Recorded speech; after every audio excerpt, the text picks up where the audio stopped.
Now, first of all, from there, by horse and buggy, they were taken to Yenjeyov, to the train station.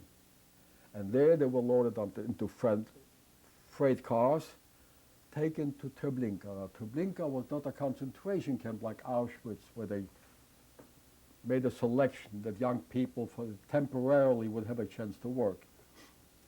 Everybody that arrived in Treblinka was automatically taken to the gas chambers. I'll tell you how I found it out a little later. I don't want to jump ahead of myself. Okay, so now we're coming to, I hope I didn't leave out any major things. I hope so. Now we're coming to the part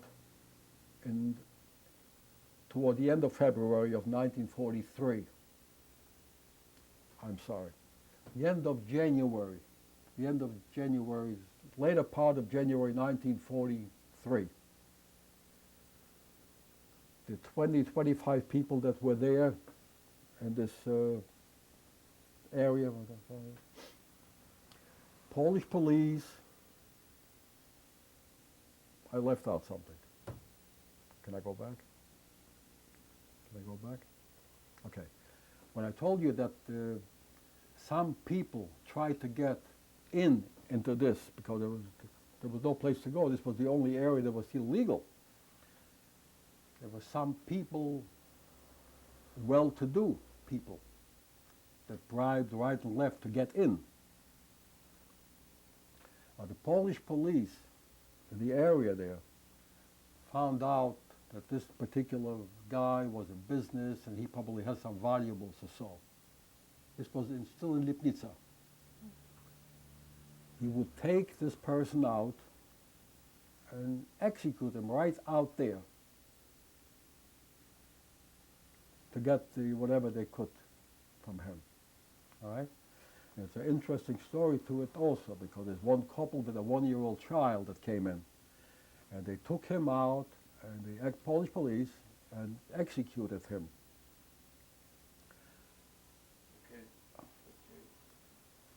Okay.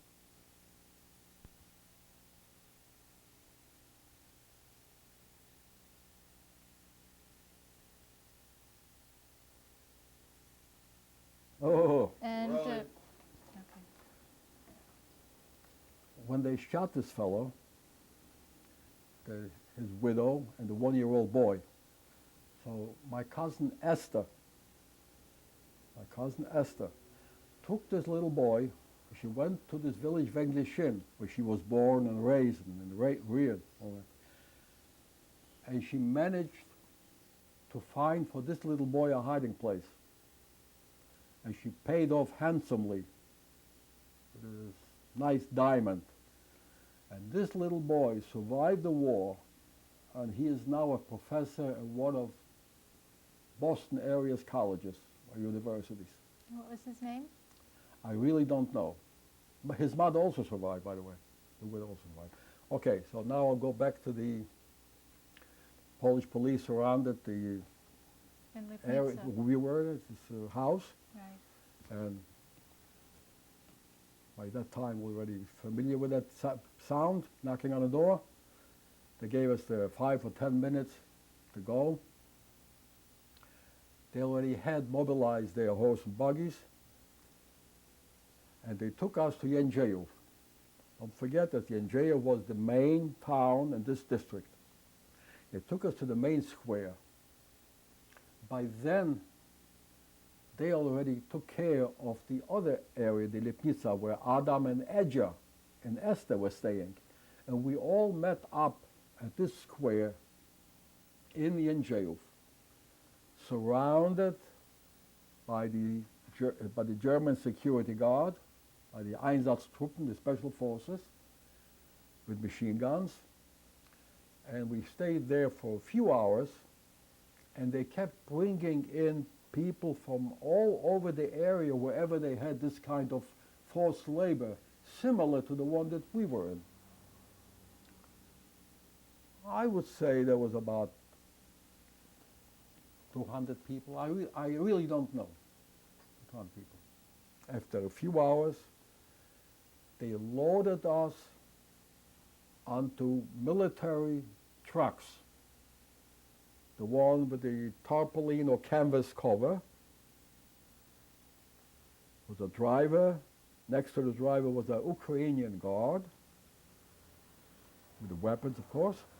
And at the tail of the truck, there was another Ukrainian driver with a gun, with a rifle rather.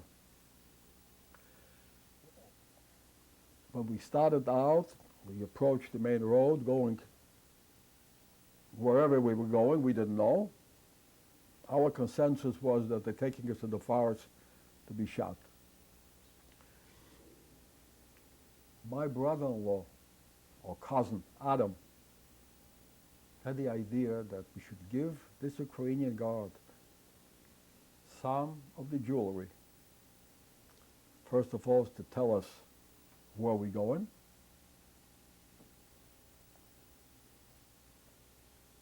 And find out what's going on. Our truck was the last one in the convoy. So we gave this guard some jewelry that I had. In the meantime, inside the truck, 7, 8 of the young fellows from the area, from Vengleshin.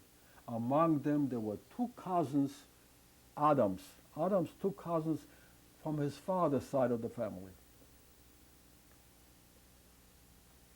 With a knife, they cut open the canvas on the side, and when we were passing a wooded area, forest, they jumped from the truck. And this Ukrainian guard, being that we already smeared them, did some shooting in the air, and they all got into the woods, 8 of them or so. The 2 cousins, Adam's 2 cousins, one was Nuchem, one was also Abba, named for the same ancestor. I will mention right now that none of them survived the war. The last one was killed by the Polish police about 2 or 3 weeks before the liberation. We found this out after the war when we started going back and tried to. We came to a place called Skarżysko Kamienna. Can you spell that? Yeah. Skarzysko dash Kamienna. Skarżysko Kamienna. And we came into a place which was, before the war, it was an armament factory for the Poles. Now that the Germans occupied Poland, they utilized this for their own purposes. There were, first of all, let me tell you about the arrival. When we arrived, they took us all into one hall, and they announced that we have to give up anything of any value whatsoever, whether it's a ring or watch or jewelry or anything of any value, because afterward there's going to be a personal search, a very thorough search. The slightest item that is going to be found will be shot on the spot. Now, this was Ukrainians, there was no German present. This was Ukrainian guard. I did not give up anything. I had jewelry sewn in my clothing. Didn't give up anything. They separated Edja and Esther to send them to a factory A. It was a completely different complex. There was an A, B, and C. They were separated, I would say, by about 2 kilometers. One had absolutely nothing. There was no contact between the 3. Like where Edja and Esther landed, they manufactured there mostly like small caliber kind of rifle bullets maybe or something. Adam and I and Joseph, as luck would, we wound up in factory C, plant C. Do you remember what you said to your sister and your cousin when We didn't they see were? anything. You didn't see anything. We didn't say anything because it was the yelling and the screaming and the shouting and the barking and all this together. Like I was more in shock than anything else. We wound up on Werksee, and they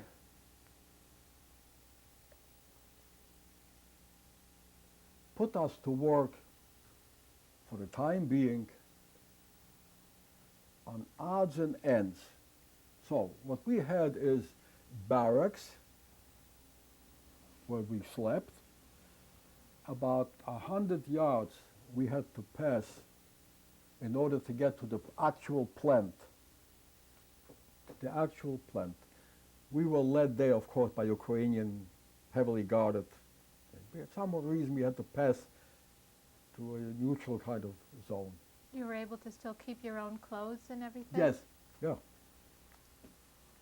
Kept our own clothes. So we were put to work on the odds and ends, meaning unloading trains, fixing roads. So the second week, I don't remember exactly, it's a very short time later. We got up one morning, we were awakened like 4 o'clock, total darkness. We were given a black liquid, a hot black liquid, with some people called coffee. I don't know why until now. And by the time the appel, the roll calls and all that, 6 o'clock we started the actual work. So as I said, unloading, fixing this, fixing that. Groups of 10 working with a Polish supervisor, 12 hours, came home. Oh, on the plant there, about 11 o'clock or so, we were getting a soup, mostly like turnips in it. The rest was water. In the evening when we came home, we got a piece of bread. This was it. Second week, in the morning we get up. Joseph does not get out from his bunk. Delirious, high fever. In this camp there was a rampant epidemic of a typhus.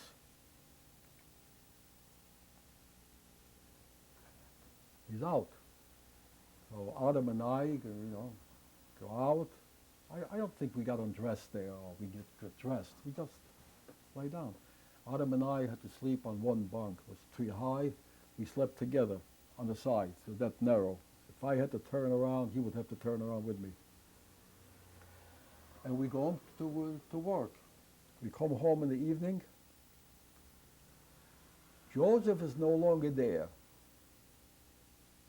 And I noticed that one of the functionaries from the Jewish administrative, there were some Jews that, were carrying on there.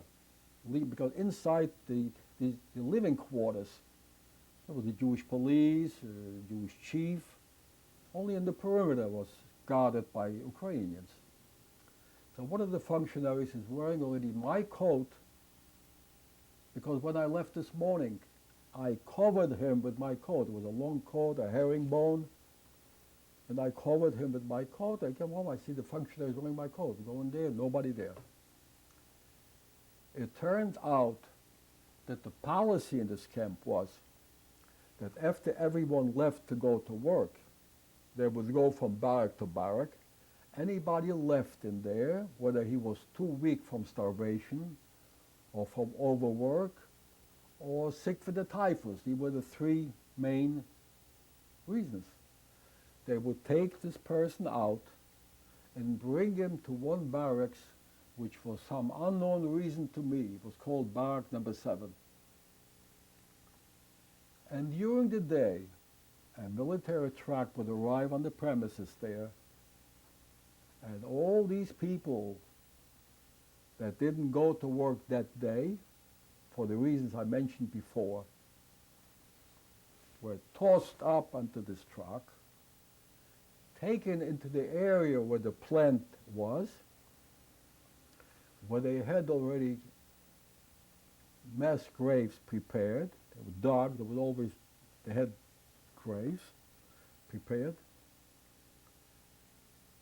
And they were shot there in the graves. How it happened and how they did it, I found out later from my Ukrainian friend that I gave the jewelry in the truck. It so happened that he was a guard in this particular Werk C, Plant C.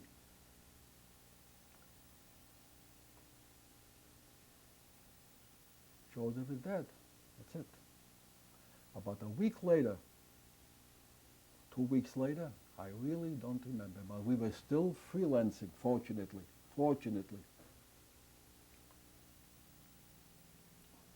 Same thing happened to me. I wake up in the morning, got up, where am I? What's going on? Where am I? What's going on? But we already knew what happened to Joseph. And this typhus is accompanied by a very, very high fever. These are the symptoms. The high fever, also like the purple spots now, all over the body. Adam practically forced me down. We managed to get out on this report call, roll call, I should say. We made it to the Jewish guard from the inside to go out. I don't know how we made it to the Ukrainian guard going into the plant.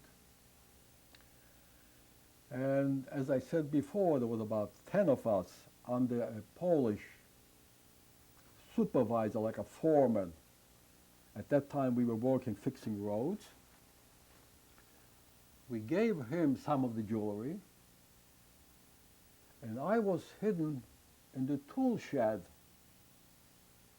where they were working about 5-10 yards from me. And we did this for the next 2 or 3 days as long as I was running the fever. That's why I was hiding in the tool shed. I don't tell you that. Okay, go ahead, your best. How long were you in Skarjisko? Well, I would say that the fever started subsiding after about 3 days. I was unable to swallow anything at all. I was so weak that I couldn't stand up my own. But somehow the sheer willpower and with Adam's encouragement, I somehow made through it. Now,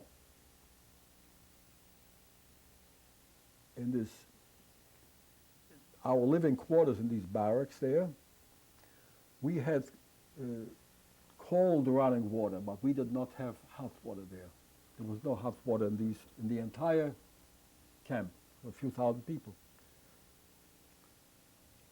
But on a free Sunday, when we had a Sunday free, under a Jewish policeman, we could go to Factory A, where Edja and Esther were, to take a hot shower there. So every Sunday, Edja and Esther would be there next to the showers to see whether Adam and I would show up. And after my experience with the typhus, when I come over there, I don't think Edja recognized me. You know, somehow the conditions there were not as terrible as they were in the sea. And Edja managed somehow always give me a piece of bread. Okay? So now to go back to our work, sir.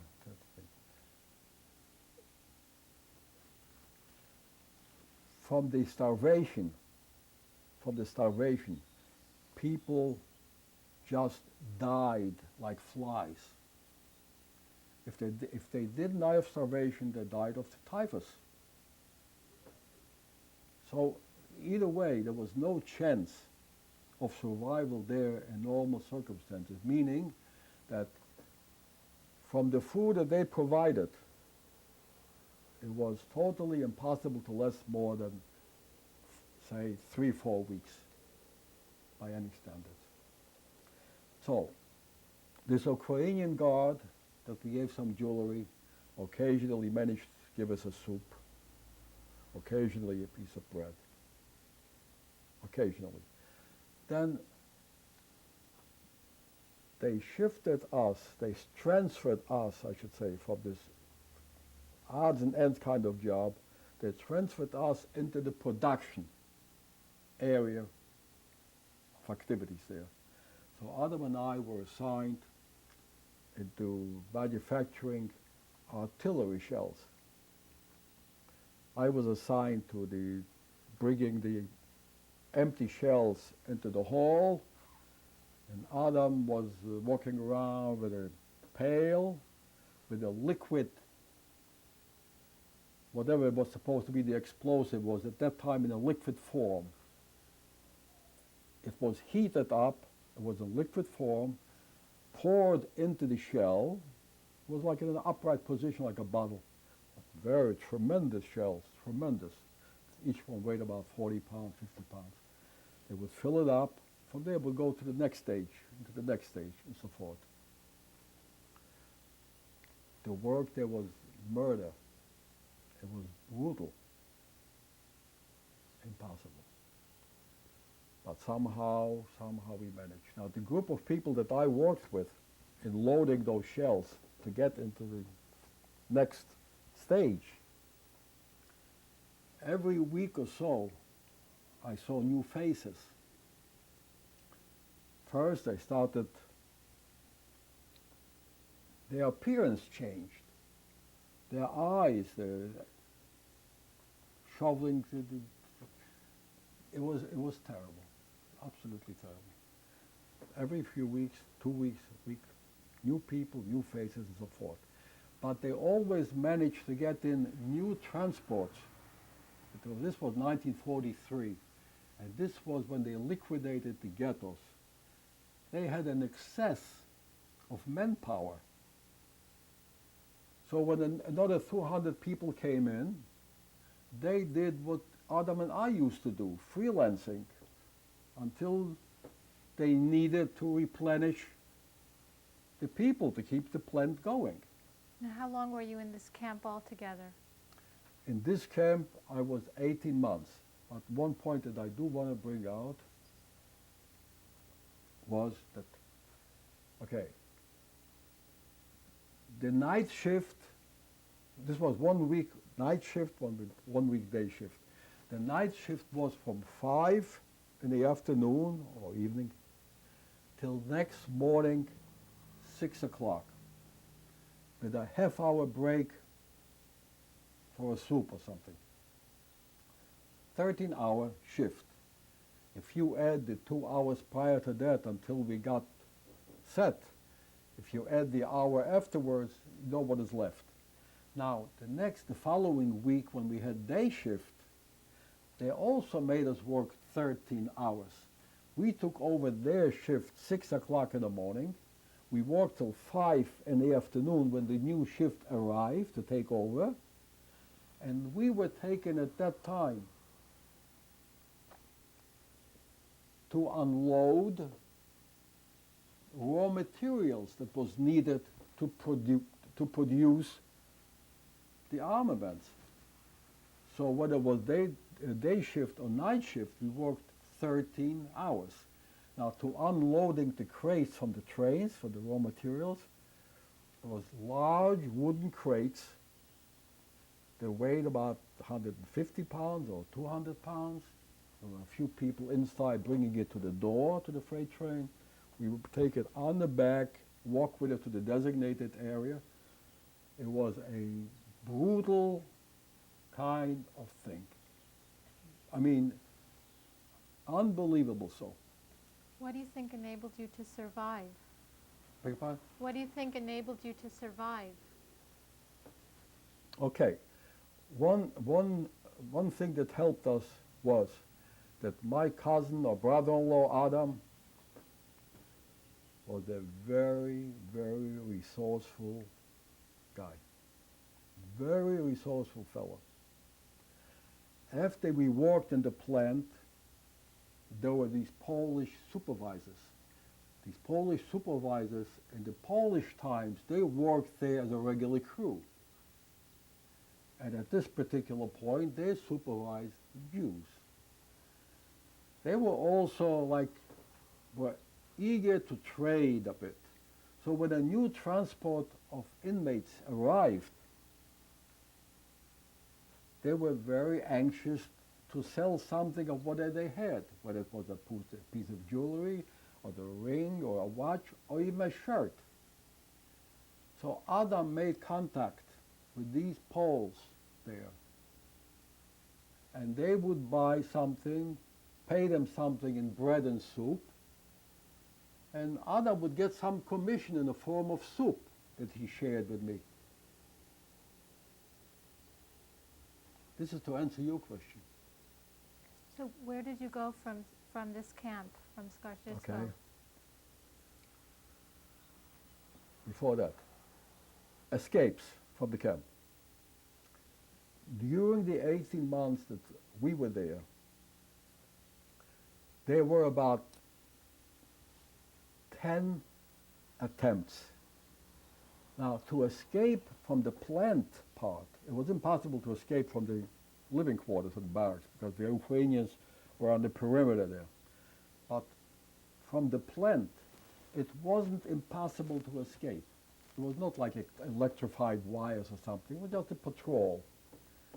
So at night shift, it was possible. It was possible to escape. The only problem was, where are you going? Where are you going? The partisans, the Polish partisans in this particular area was more of like a right-wing kind of nationalistic group. And they were the domineering partisans in this area. Whether the Germans caught you or they caught you, it meant the same thing. There was no way to go. It was a hostile environment, and it was hopeless, it was helpless. We knew that we don't have anybody outside. It's not like you're a prisoner of war, you know your family is worried about you. I omitted one fact again. This I have to go back. Why we were still in this Lipnica. At night, somebody knocked on the door, and a fellow arrived, a Jewish fellow in very bad shape, a young man, disheveled, dirty,